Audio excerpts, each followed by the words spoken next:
Hi everyone, it's Gina, and today we're going to be talking about what the Curly Girl Method is, who can use it, why it's important, and if you are suffering from really dry, frizzy hair that is damaged and you're trying to get your hair back to your naturally curly state, then this is definitely going to be helpful for you. This is going to be oversimplified for beginners, and I'm really going to break it down to the basics so it's easy to get started and just make it very stress-free and not overwhelming. So let's go ahead and get started.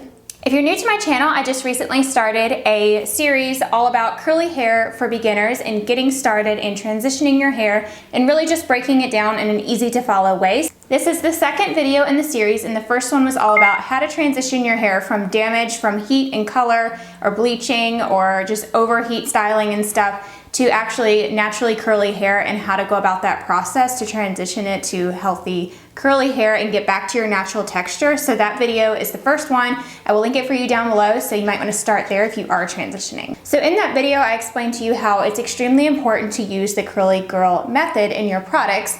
And that basically means that you want to avoid sulfates, silicones, and there's some other ingredients like alcohols and parabens, but really the most important thing is avoiding sulfates and silicones. So first off, what is the Curly Girl method? So like I said, that's avoiding those ingredients in your styling products. And this was originally developed by a lady named Lorraine Massey, and she actually wrote a book all about the Curly Girl method. I will link it for you on Amazon. I don't have it. I would love to get it though, and I should have it and read it because I've heard it's a really great resource for getting started.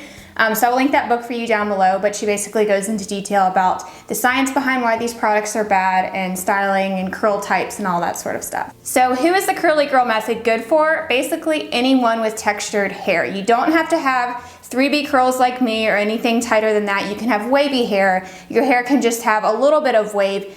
So the first thing you're going to want to do is stop using sulfate shampoos. It is so important to check your product ingredients. You cannot go off of what the claims are on the bottle or the commercials or the advertisements. You have to actually research and look into the ingredients that are listed on the back of the packaging. So if you're in the store shopping, if you're in the drugstore, that's the first thing you want to do when you pick up products is look at the ingredients, especially those first few ingredients, because that's what the majority of the product is made up of. So sulfates can often be listed as several different things, but sodium lauryl sulfate is the most common one that you see the most of. I will list for you a few other ingredients here and also in the description box down below. And on the blog post, I will go into more depth of actual list and how they are worded. Sometimes they can be hidden and it's just not as obvious. So it's really hard with these scientific words to understand what it is. Now there are less harsh sulfates, but if you're transitioning, I recommend just avoiding all of them altogether, but some products are made with a less harsh sulfate that does not strip the hair, but that can get complicated. So to simplify it, avoid anything that says that on the bottle. So basically what sulfate is it's a detergent. It's used in your body wash, it's used in your laundry detergent, and your dish detergent.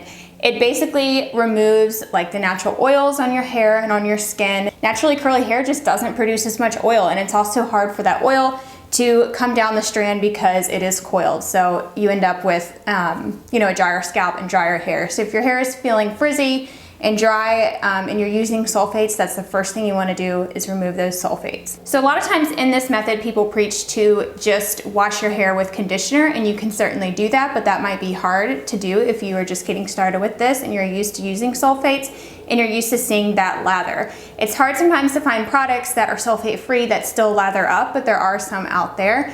I will be sure to list some of my favorite ones that do still have a little bit of lather to them. That way you're feeling like you're getting that clean. But sulfate-free shampoos, even though they don't lather that much, does not mean that they're not cleansing the hair. You can still totally cleanse the hair without the lather. I personally do like a little bit of lather. I even have tried some sulfate-free shampoos that are more of a conditioner type that when you put them under the water, they do kind of suds up just a little bit, and you just want to massage your scalp with it, and there's ways to kind of clean your hair without having that big shampoo lather. So next is silicone. Silicone is what is found in conditioners and styling products typically. So sulfate's usually in shampoos and silicone's usually in conditioner and styling products and anything that is creamy.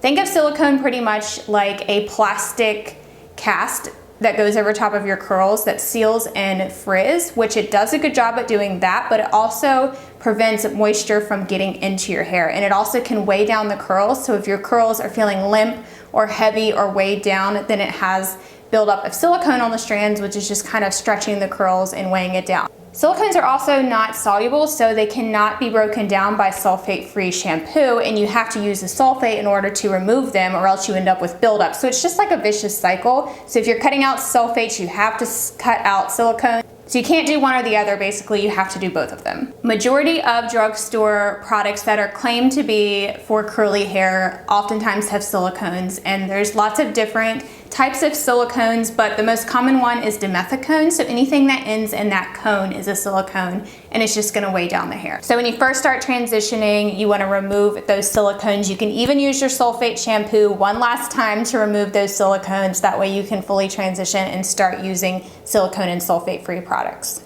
Another thing that can be frustrating when you're selecting products is the shampoo might be sulfate free and the conditioner might not be silicone free, or it might have claims on the bottle that a conditioner is sulfate free or something, but conditioners don't usually have sulfates in them. It's usually silicone, so you have to be sure to be checking all those different ingredients. Also, just because a product is marked as natural does not mean that it is sulfate and silicone free. So just some other ingredients to avoid are alcohols and parabens. Alcohols are typically in mousses and hairsprays, and those can be really drying on the hair. Sometimes you also see them in styling creams and conditioners, but they're really drying on your hair. They can just dry it out and make it feel straw-like or brittle or crunchy or hard. I will provide some product suggestions for you on the blog post that goes with this video, which will be the first link down below, so you can go there for more resources on some of my favorite affordable products.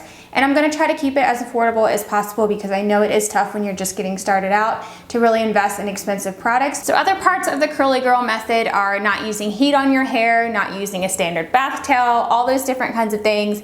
That is all talked about in that previous video that I did on how to transition your hair, so be sure to check that out for more details, and this one is just focused on product ingredients. So that is it for this video. I hope you found it helpful. Be sure to leave any tips that you have on avoiding these ingredients in the comments down below, and if you have any video requests for this series on really how to break down the Curly Girl method and styling curly hair, definitely let me know. The next one that I'm gonna do is probably just like a basic wash day routine, and then also how to refresh your curls and just some basics with that. If you're new to my channel, I would love for you to subscribe. I post videos on Sunday, and I cover topics about everyday beauty, really simplified makeup tutorials, how-tos, product reviews, and then also curly hair videos that are simple and achievable for everyone. So I would love to have you here on my channel. Thank you all so much for watching, and I'll talk to you next Sunday. Bye everyone.